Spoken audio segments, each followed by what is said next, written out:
In the last session, we concluded that evil is not a created thing. It is the result of making a decision that results in negative consequences for others. We also concluded that sin, or the inclination to make bad decisions, is not the result of Adam's original sin. At an early age, our actions and decisions are driven by instinct. As we grow older, our decisions should be based on reason, logic, knowledge, and experience, where instinct, while still an influence, should have less of an impact on our decision making. Hello, I'm Chris Meyer. Welcome to session 13 of Are We Being Deceived? Searching for Truth in Religion. So, even if we determine that mankind is not inherently evil, people still make decisions that result in negative consequences. Why? Are there other influences that lead us into making bad decisions? What about the concept of the devil? As we determined, evil is the result of a decision to do what is unhealthy for others. It is not a created thing. Evil is also not a person or a being.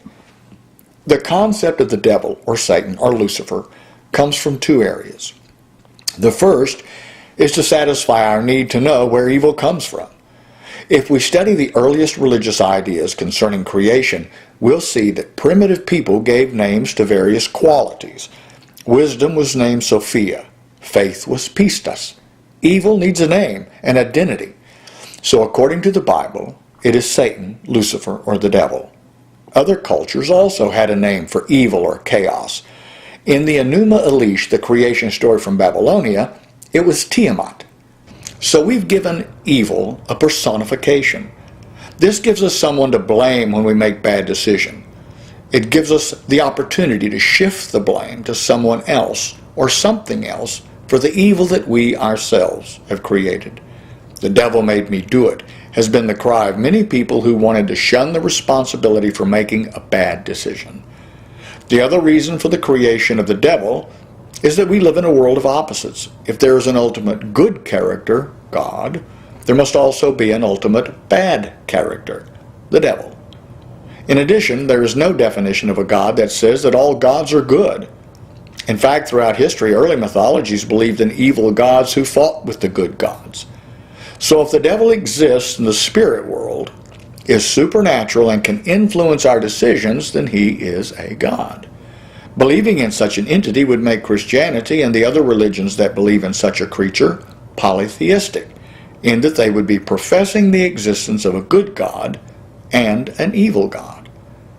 The novelist Joseph Conrad said, "The belief in a supernatural source of evil is not necessary.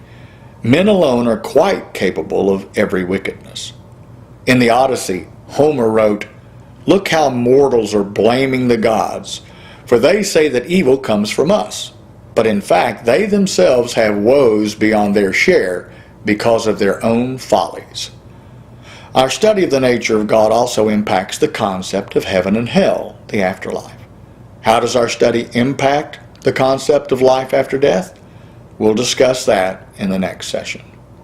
If you'd like to get a little more detail, you might get my book, Are We Being Deceived? It's available at Amazon.com in ebook and in paperback, or you can order it through your local bookstore.